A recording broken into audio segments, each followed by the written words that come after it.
Assalamualaikum warahmatullahi wabarakatuh. Semoga semua kebaikan terlimpah kepada kita semua. Amin ya rabbal alamin. Kecerdikan Abu Nawas dalam berdebat sering membuat lawan-lawannya tak berkutik. Mulai dari para ulama, pejabat, hingga orang-orang ateis pun dibuatnya kelimpungan. Dan kali ini Abu Nawas kembali ditantang untuk berdebat tentang keberadaan Allah. Orang yang menantangnya adalah seorang ateis yang konon memiliki sejuta akal dalam berdebat. Hampir semua lawannya memilih untuk menghindari debat dengannya. Namun berbeda dengan Abu Nawas, ia justru menerima tantangan tersebut dengan percaya diri.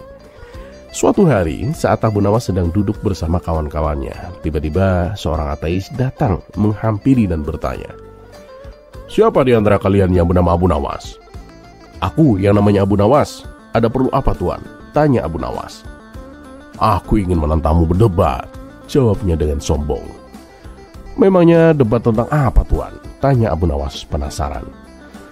"Aku ingin kamu menunjukkan bukti bahwa Tuhan itu ada," kata si ateis.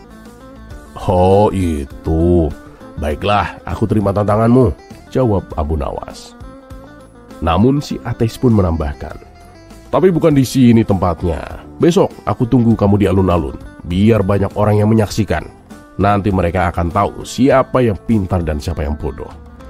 Abu Nawas pun menyetujui permintaannya. Dan keesokan harinya alun-alun kota Baghdad pun sudah dipenuhi banyak orang. Mereka penasaran ingin menyaksikan debat antara Abu Nawas dan si ateis. Sang ateis sudah berdiri menunggu. Tetapi hingga menjelang siang Abu Nawas pun belum juga datang. Dengan sombongnya si ateis berkata, "Nah, kalian lihat sendiri kan, Abu Nawas hanyalah seorang pengecut. Mana mungkin dia berani datang?" Namun tak lama kemudian Abu Nawas pun muncul. Orang-orang pun menyambutnya dengan sorak-sorai. "Ternyata kamu masih punya nyali juga Abu Nawas," ledek si ateis. "Maaf kawan, aku terlambat," jawab Abu Nawas. Si ateis pun menimpali, "Kenapa bisa terlambat? Katanya kamu percaya adanya Tuhan. Jika benar Tuhan itu ada, seharusnya dia itu tidak membiarkanmu terlambat." Abu Nawas pun tersenyum dan berkata, "Aku memang terlambat dan aku minta maaf. Bukan karena aku ingin terlambat, tapi karena aku memang tidak mampu untuk tidak terlambat." "Apa maksudmu?" tanya si ateis. Abu Nawas pun menjelaskan, "Jadi saat aku hendak ke sini, aku kan harus menyeberangi sungai. Namun tak ada satupun perahu yang mau mengantarku." "Lalu bagaimana kamu bisa nyampe ke sini?" tanya si ateis heran. "Nah, waktu itu aku duduk di tepi sungai. Tiba-tiba ada pohon besar tumbang dan jatuh ke sungai. Nah, ajaibnya, pohon besar itu berubah menjadi perahu. Ya, lalu aku gunakan untuk menyeberang," jelas Abu Nawas sambil tertawa. Si ateis pun terkejut dan berkata, "Ah, itu tidak mungkin. Mana mungkin pohon bisa menjadi perahu tanpa ada yang membuatnya?" Abu Nawas pun tersenyum dan menjawab, "Nah, itu. Kalau hal sekecil itu saja kamu tidak percaya, kenapa kamu percaya bahwa alam semesta ini ada tanpa pencipta? Keberadaan alam semesta beserta isinya adalah bukti bahwa Tuhan itu ada. Tuhan yang menciptakan ini semua." Jawaban Abu Nawas ini pun langsung membungkam si ateis. Perdebatan pun berakhir bahkan sebelum dimulai. Si ateis pun segera pergi meninggalkan alun-alun dengan rasa malu.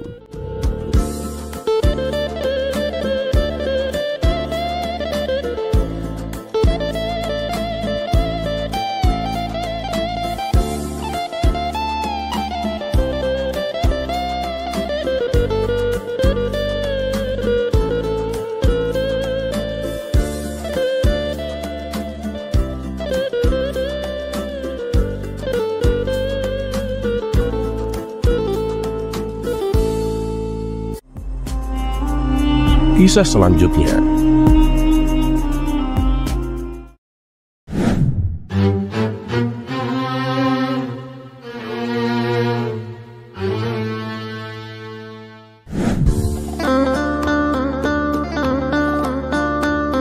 Pada suatu hari di istana, Baginda Raja memanggil Abu Nawas untuk berdiskusi. Kali ini Baginda Raja mendengar banyak perdebatan di kalangan rakyat tentang poligami. Terutama pertanyaan, mengapa seorang pria boleh beristri lebih dari satu, sementara seorang wanita tidak boleh bersuami lebih dari satu? Abu Nawas, ujar Baginda Raja, duduk di singgasana dengan wajah penuh teka-teki. Menurutmu, mengapa seorang pria boleh memiliki istri lebih dari satu, tetapi seorang wanita tidak boleh memiliki suami lebih dari satu? Abu Nawas yang memang terkenal bijak dan cerdik tersenyum. Ia tahu Baginda Raja sedang mengujinya dengan pertanyaan-pertanyaan yang rumit. Dengan santai ia berkata, "Paduka yang mulia, pertanyaan ini cukup menarik. Jawabannya sebenarnya sederhana Paduka, namun sulit dijelaskan tanpa contoh. Jika Paduka mengizinkan, saya ingin menunjukkan jawabannya melalui sebuah perumpamaan Paduka." Baginda Raja Harun Ar-Rasyid pun mengangguk semakin penasaran. "Baiklah Abu Nawas, apa yang kau butuhkan untuk menjelaskan jawabannya?" "Saya hanya membutuhkan beberapa gelas kosong dan sebuah teko air Paduka." Baginda Raja mengangkat alis, tetapi ia memerintahkan pengawal untuk segera mengambilkan yang diminta Abu Nawas. Tak lama pengawal pun datang membawa sebuah teko penuh air dan 5 gelas kosong. Abu Nawas mengambil 1 gelas dan menuangkan air dari teko itu hingga gelas terisi penuh. "Perhatikan Paduka yang mulia," kata Abu Nawas sambil mengangkat gelas yang penuh air tersebut. Gelas ini menggambarkan seorang pria yang memiliki 1 istri Paduka. Hidupnya seimbang seperti air yang pas memenuhi gelas ini. Perhatiannya tercurah sepenuhnya. Begitu pula tanggung jawabnya. Tidak ada yang kurang dan tidak ada yang lebih Paduka. Baginda Raja pun mengangguk memperhatikan dengan serius. Abu Nawas lalu mengisi 2 gelas lainnya dengan membagi air dari teko itu. Kedua gelas itu pun terisi dengan sama rata. Inilah gambaran seorang pria yang memiliki 2 istri Paduka. Dia harus membagi perhatiannya dan keadilannya secara merata, seperti air yang saya bagi di antara 2 gelas ini Paduka. Begitu juga ketika seorang pria memiliki 3 atau 4 istri. Lanjut Abu Nawas sambil mengisi 2 gelas lainnya.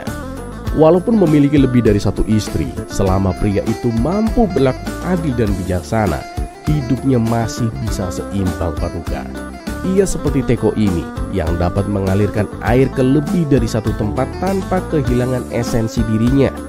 Namun ia harus bijaksana dalam membagi airnya agar semua gelas tetap terisi. Baginda Raja mengangguk-angguk sambil manggut-manggut, tetapi tampaknya ia masih belum sepenuhnya puas. "Lalu bagaimana jika seorang wanita memiliki lebih dari 1 suami Abu Nawas?" tanyanya dengan penasaran. Abu Nawas pun tersenyum bijak, lalu mengambil semua gelas yang telah terisi. Ia menuangkan semua air dari ke-5 gelas itu kembali ke 1 gelas yang kosong. Tentu saja air meluap dari gelas tersebut, tumpah ke meja dan jatuh ke lantai. Inilah yang akan terjadi Paduka yang mulia jika seorang wanita memiliki lebih dari 1 suami. Ketika semua cinta, perhatian, dan tanggung jawab dari para suaminya ditumpahkan ke 1 hati dan 1 jiwa, maka akan timbul kekacauan. Tidak mungkin 1 wadah dapat menampung semuanya tanpa meluap seperti air yang melubet ini Paduka. Jelas Abu Nawas sambil tersenyum. Baginda Raja tercengang mendengar penjelasan sederhana namun sangat bijaksana dari Abu Nawas itu. Dengan cara yang sangat mudah dimengerti, Abu Nawas telah menjelaskan bahwa poligami adalah sebuah tanggung jawab yang besar dan tidak dapat diterapkan sama bagi pria dan wanita. Namun tiba-tiba seorang perasaan istana maju merasa ragu. "Tapi Abu Nawas, bukankah di dunia ini semua manusia itu setara?" tanyanya. "Bukankah jika pria bisa memiliki lebih dari 1 istri, maka seharusnya wanita pun bisa?" Abu Nawas pun berpikir sejenak dan menjawab dengan tenang. "Benar, kesetaraan itu penting. Namun setara tidak selalu berarti sama dalam setiap peran dan tanggung jawab. Sama seperti Baginda Raja yang memiliki banyak menteri. Jika semua menteri bisa memiliki kuasa seperti raja, maka sistem akan kacau. Setiap peran memiliki tanggung jawab yang unik, termasuk dalam hal poligami." Baginda Raja pun tersenyum puas, bangkit dari singgasananya dan bertepuk tangan. "Kamu benar-benar bijaksana Abu Nawas. Kamu berhasil menjawab pertanyaan ini dengan sangat cerdas dan mudah dimengerti. Rakyat pasti akan belajar banyak dari penjelasanmu ini Abu Nawas." Sejak hari itu Abu Nawas pun menjadi semakin dihormati. tidak hanya sebagai orang yang pandai berbicara, tetapi juga sebagai sosok yang bijaksana dalam memahami kehidupan dan keadilan.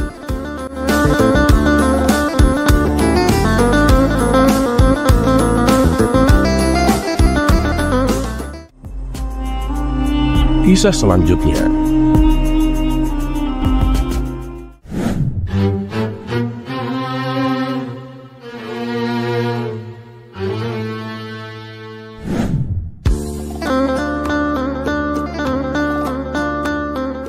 Ada saja akal cerdik Abu Nawas untuk mensiasati hukuman Baginda Raja. Kisah ini bermula ketika suatu hari Abu Nawas berbuat kesalahan yang membuat Baginda Raja murka. Oleh sebab itulah ia pun akan dijatuhi hukuman. Namun karena seringnya lolos dari hukuman yang dijalaninya, kali ini Baginda Raja mempunyai cara lain yang berbeda dari biasanya untuk menghukum Abu Nawas.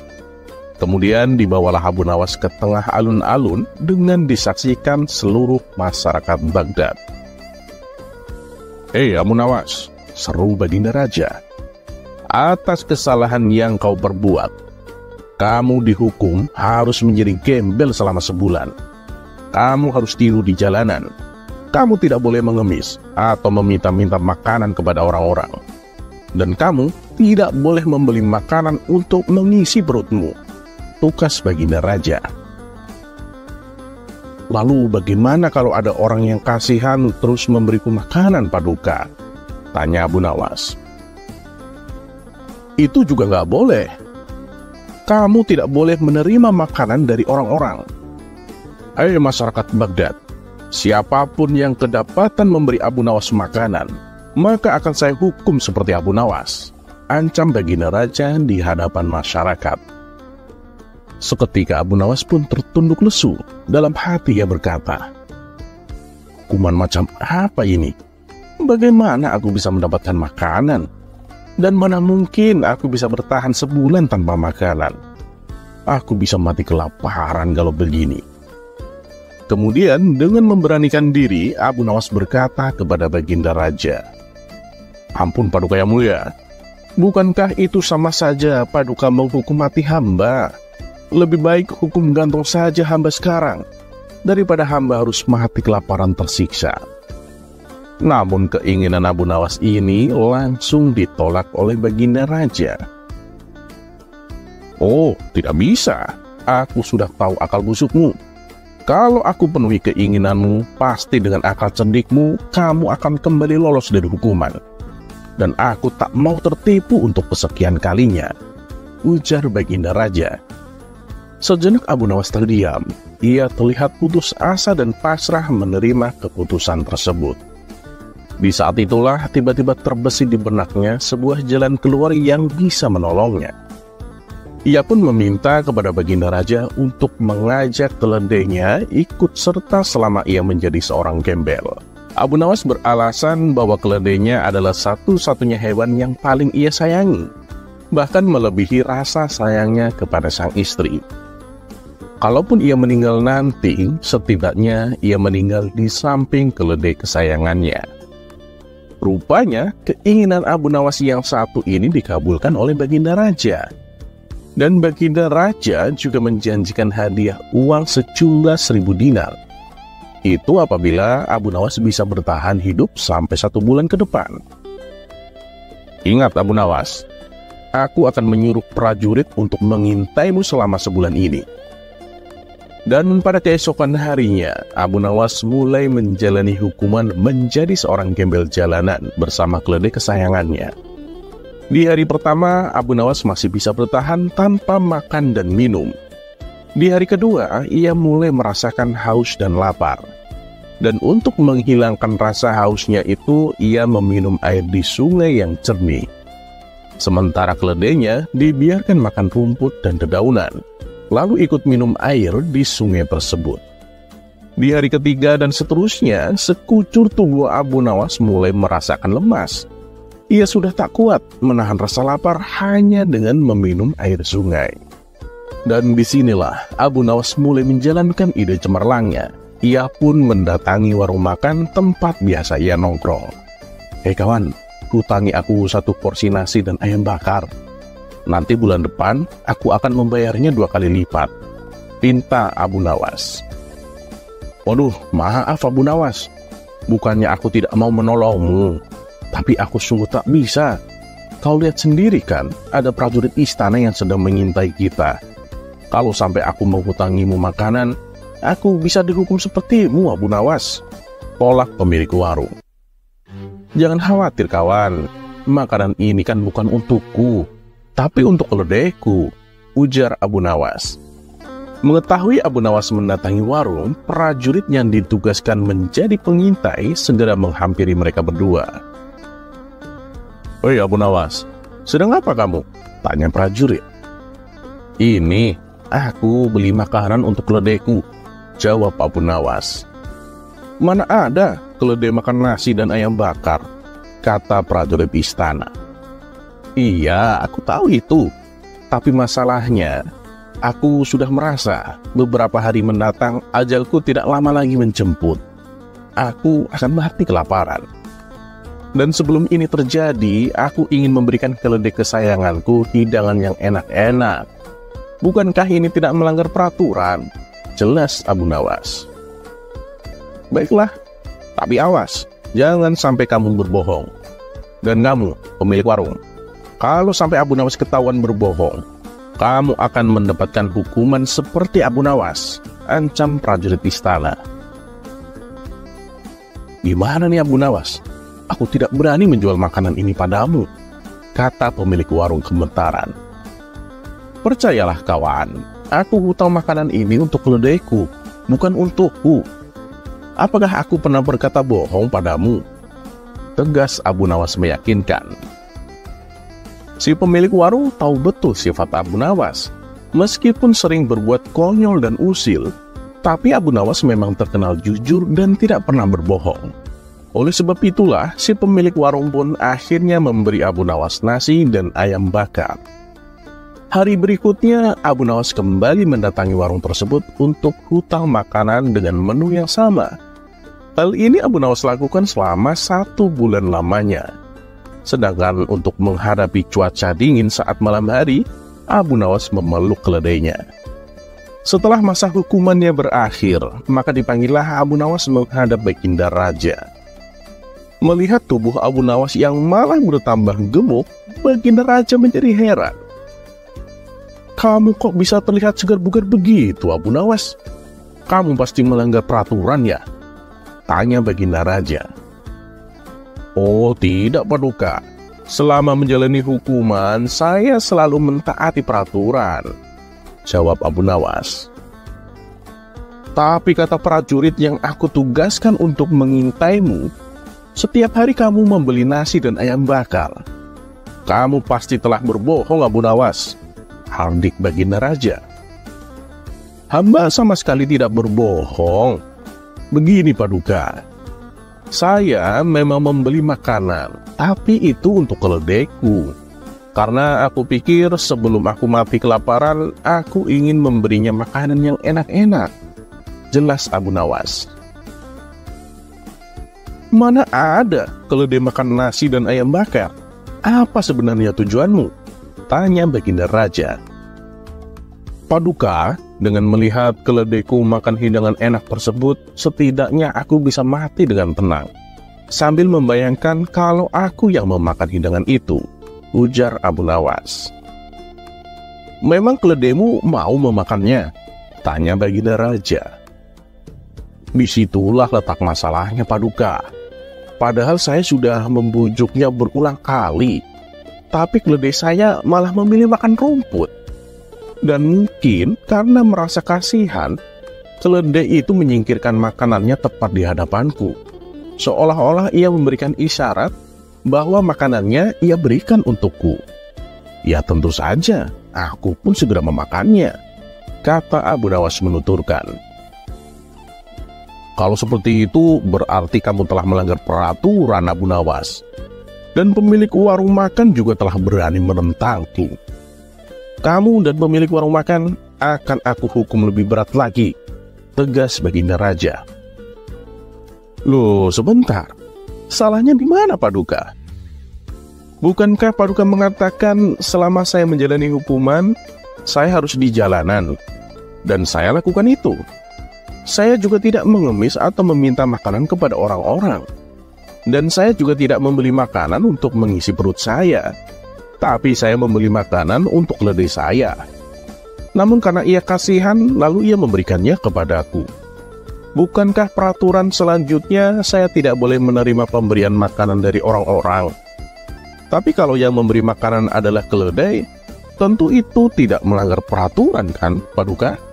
Kata Abu Nawas beralasan. Mendengar hal itu, Baginda Raja terdiam dan tak sanggup membantahnya. Berkat kecedikan Abu Nawas, ia pun akhirnya berhasil menjalani hukuman tanpa harus mati kelaparan. Dan sesuai perjanjian, Abu Nawas diberi hadiah 1000 dinar. Ia pun segera bergegas pergi ke pemilik warung untuk membayar hutangnya selama sebulan.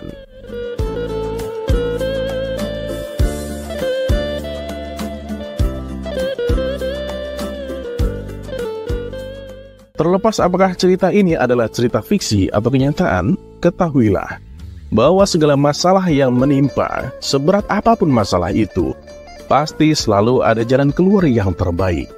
Hanya saja harus dibarengi dengan sabar, berdoa, dan berusaha. Semoga bermanfaat. Dan seperti biasa, terima kasih. Wassalamualaikum warahmatullahi wabarakatuh.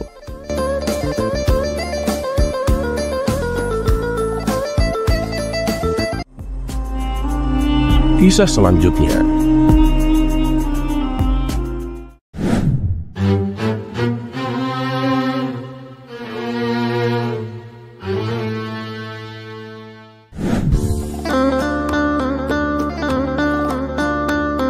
Alkisah, Abu Nawas memiliki tetangga yang terkenal super usil. Apapun yang dilakukan Abu Nawas dan istrinya, tetangga itu selalu ikut campur, seolah-olah hidupnya tak punya urusan sendiri. Pernah suatu ketika, Abu Nawas dan istrinya terlibat pertengkaran kecil gara-gara hal sepele. Tapi si tetangga malah ikut campur. Dengan santainya ia berkata, "Dasar Abu Nawas, jadi suami kok kerjanya cuma bikin ribut, tidak pantas sama sekali." Di lain waktu, saat istri Abu Nawas pulang dari pasar membawa belanjaan, si tetangga lagi-lagi menyindir. "Lauk tiap hari kok cuma begitu-gitu aja. Bosan enggak? Kalau aku jadi kalian, mungkin aku sudah mati kebosanan." Istri Abu Nawas hanya tersenyum kecil, mencoba bersabar. Tapi si tetangga tak berhenti sampai di situ. Suatu malam saat Abu Nawas pulang agak larut, tetangganya kembali nyinyir. "Suami macam apa kamu ini Abu Nawas? Pulang malam terus. Tidak ada tanggung jawabnya sama sekali." Awalnya Abu Nawas dan istrinya memilih bersabar. Tapi lama-kelamaan nyinyiran itu membuat istrinya gerah. "Suamiku, kenapa kamu hanya diam? Berilah dia pelajaran. Aku sudah tidak kuat lagi mendengar omongannya setiap hari," keluh istrinya. Abu Nawas pun hanya tersenyum kecil. "Sabar istriku, kalau dia sudah keterlaluan, aku pasti akan bertindak." Kesabaran Abu Nawas benar-benar diuji ketika suatu pagi ia mendapati burung kesayangannya hilang dari kandang. Ia mencari kemana-mana, tapi burung itu tak ditemukan. Saat itu si tetangga muncul lagi dengan mulut pedasnya. "Dasar Abu Nawas, urus diri sendiri saja tidak becus, masih juga pelihara burung. Tentu saja burungnya kabur," katanya dengan nada mengejek. Kali ini Abu Nawas tetap bersabar. Ia tidak menggubris ucapan tetangganya. Sebaliknya, ia pergi ke belakang rumah dan mulai menggali sebuah lubang besar di tanah. Melihat hal itu, si tetangga semakin usil. "Hei Abu Nawas, burungmu hilang kok malah menggali lubang. Apalagi akal-akalanmu kali ini?" Abu Nawas menoleh dengan wajah tenang. "Aku menggali ini karena ternyata burungku sudah mati. Jadi aku akan menguburnya." Si tetangga pun mengangguk, tapi tidak bisa menahan diri untuk berkomentar lagi. "Hah? Tapi lubangnya kok besar sekali? Bukannya burungmu itu tubuhnya kecil? Kamu ini selalu lebay Abu Nawas." Abu Nawas pun berhenti menggali, meletakkan skopnya, lalu menghela nafas panjang. Ia menatap tetangganya dengan tatapan tajam yang penuh amarah. "Kamu tahu kenapa lubangnya besar?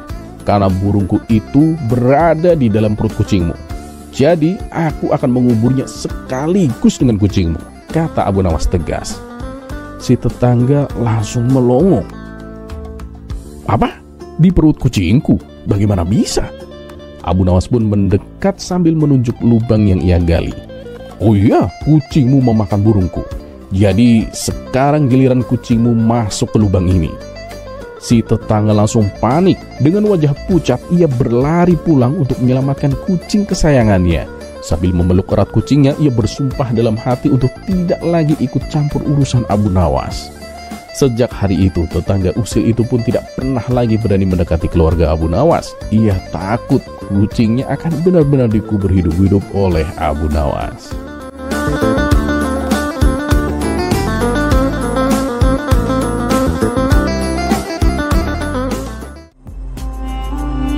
Kisah selanjutnya.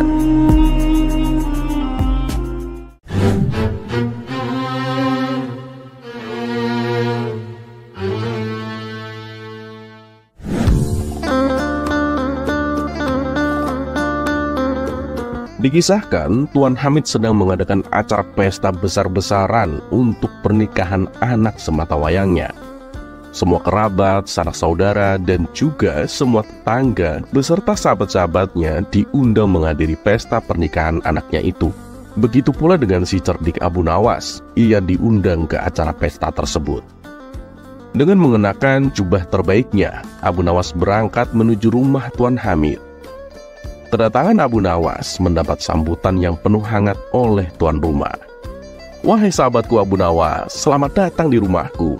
Ayo, silakan masuk, sambut Tuan Hamid. Terima kasih Hamid, semoga pernikahan anakmu diberkahi dan mendapatkan ridho dari Allah, balas Abu Nawas. Amin, terima kasih Abu Nawas telah mendoakan anakku, timpal Tuan Hamid. Kemudian Tuan Hamid mempersilahkan Abu Nawas duduk di depan meja yang penuh dengan hidangan. Ayo Abu Nawas, silakan dimakan hidangannya, gak usah sungkan-sungkan, ucap Tuan Hamid. Belum sempat mengambil hidangan, tiba-tiba datang kawannya yang bernama Abu Jahil. Abu Jahil ini terkenal dengan sifat gak tahu malu dan rakusnya. Dan benar saja, tanpa menunggu dipersilahkan, Abu Jahil langsung mengambil posisi duduk berdekatan dengan Abu Nawas. Bahkan ia langsung memakan hidangan yang ada di depannya. Emang orang gak punya sopan santun, gerutu Abu Nawas. Abu Nawas terus memperhatikan tingkah laku Abu Jahil. Hampir semua hidangan di atas meja habis dimakan oleh Abu Jahil. Abu Nawas pun bertambah geram dibuatnya. Dasar manusia rakus, ucap Abu Nawas dalam hati. Di samping makan sebanyak-banyaknya, Abu Jahil juga sibuk mengisi kantong bajunya dengan banyak makanan. Melihat kerakusan Abu Jahil tersebut, timbul ide pada diri Abu Nawas untuk mengerjainya. Abu Nawas lalu mengambil teko yang penuh berisi air. Diam-diam ia menuangkan air di teko tersebut ke kantong baju Abu Jahil yang penuh berisi makanan. Tentu saja hal ini membuat Abu Jahil terkejut. Ia kemudian berteriak kepada Abu Nawas. Gila kamu Abu Nawas, masa kamu tuangkan air ke kantong bajuku? Sontak para tamu yang hadir kaget mendengar teriakan Abu Jahil. Tapi dengan entengnya Abu Nawas menjawab, ya maaf Abu Jahil, aku tidak bermaksud jahat kok. Abu Jahil pun bertambah marah. Jelas-jelas kamu sengaja. Kamu ingin mempermalukan aku ya? Bentak Abu Jahil. Sekali lagi aku minta maaf Abu Jahil. Sama sekali tidak ada niatan untuk mempermalukanmu, balas Abu Nawas. Lalu apa maksudmu menuangkan air ke kantong bajuku? Tanya Abu Jahil sewot. Begini Abu Jahil, tadi aku lihat banyak sekali makanan yang ditelan kantong bajumu. Aku khawatir dia akan kehausan. Nah makanya aku beri dia minum secukupnya, ujar Abu Nawas. Spontan para tamu yang hadir tertawa keras mendengarnya. Apalagi ketika mereka melihat semua makanan yang ada di kantong baju Abu Jahil basah semua oleh air. Abu Jahil yang tadinya marah mendadak menjadi salah tingkah. Karena tak kuat menahan malu, Abu Jahil pun langsung pergi, meninggalkan pesta Tuan Hamid itu.